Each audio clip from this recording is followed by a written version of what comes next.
New York continues to be the epicenter of this pandemic in America, if not the world at the moment. What is the latest? Is there a glimmer of hope?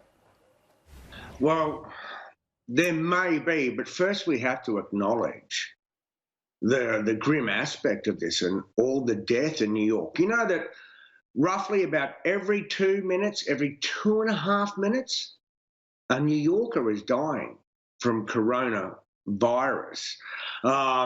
And across the country, I've been watching what I call the death clock, the count of American deaths. It's on the cable news networks here. And since I woke up this morning, I have watched 1,200 Americans across the country die.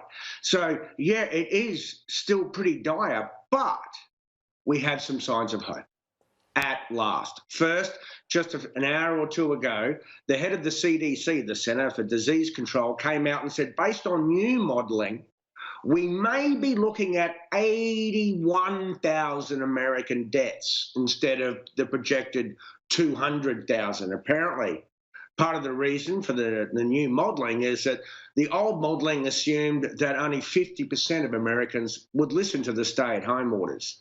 97% of Americans are actually under those stay-at-home orders and seem to be following them. The other thing that in New York, let us put aside the tragedy of the deaths, because for 2 days we had less than 600 deaths, and then yesterday we had 731. But the deaths will exceed the statistical, breach or apex of the disease. Because if you look at the rate of people going to hospital for COVID-19 and the rate of people being put into intensive care for COVID-19, both are starting to plateau in New York. And that's hopefully our first sign that we're about to push through the curve.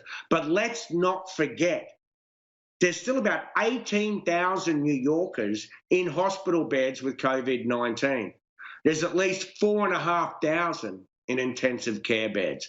So we need every glimmer of hope we can get, Laura. Well, that said, leaders are already looking to when they can essentially reopen the economy. It seems like that might be a long way off.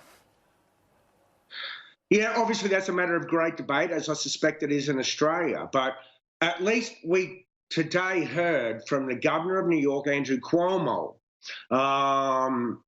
who gave his reference point for when we may be able to reopen the economy. And I can tell you now, the medical experts are lining up behind him on this, because the one word that he uses to describe when we can reopen the economy is tests.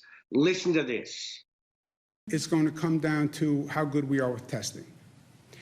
You're not going to end the infection and end the virus before you start restarting life. I don't think you have that luxury. How do you start the economy back up? How do you start getting back to work as quickly as possible? It's going to come down to testing. Now, obviously, the greatest problem with that formula for reopening the economy is the tests themselves. Right now in America, the Food and Drug Administration, the FDA, has only approved one test.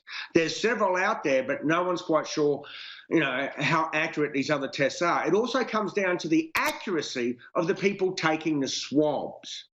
Now, that said, we still don't know what's really going on in the community without tests. Right now, they believe that maybe every second person with coronavirus, or maybe every fourth one with coronavirus, is walking around symptom-free.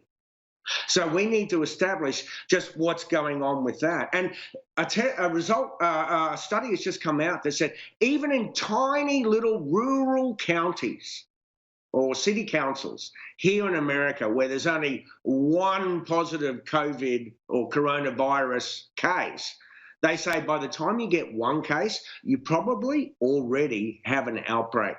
So we need testing, we need it now, and it can't come quick enough. There's a story about a nuclear-powered aircraft carrier being hit by coronavirus. What can you tell us about that? Oh, Laura, I've been dying to talk about this story for about a week. This is one of the most unique, most bizarre coronavirus stories we have going around. You have a US nuclear-powered aircraft carrier with 4,000 to 5,000 crew on board who are basically in the South China Sea in case North Korea does something aggressive. Now, last week they docked in Vietnam, and by the time they left Vietnam and were at sea again, coronavirus had found its way on board. It very quickly started sweeping through the crew, and before long you had, and they're all trapped together, as you can imagine, on a Navy aircraft carrier. By the time we turn around, there's at least 150 of the crew who test positive. Now, the captain of the aircraft carrier wants to dock at Guam and get all the healthy people off, but he's not allowed to, so he writes an email to about 20 people in the Department of the Navy that eventually leaks to the media, and it's only after his memo was leaked that he was allowed to dock at Guam and try and get the healthy off. Now, he was then fired. And as he left the ship, you can see the crew's reaction to him being fired. Watch this footage as the captain leaves the aircraft carrier for the last. The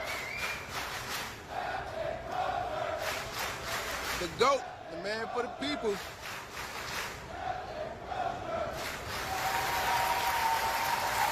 Now that's how you send out one of the greatest captains you ever had. Now, what the crew was chanting was his name, Captain Crozier. They were siding with their captain. They thought he put his career below their health. What we saw next, after he gets fired, the captain tests positive for coronavirus. Then the Secretary of the Navy who sacked him flies all the way to Guam, gets on the aircraft carrier, gives a speech over the intercom where he calls the captain stupid or naive.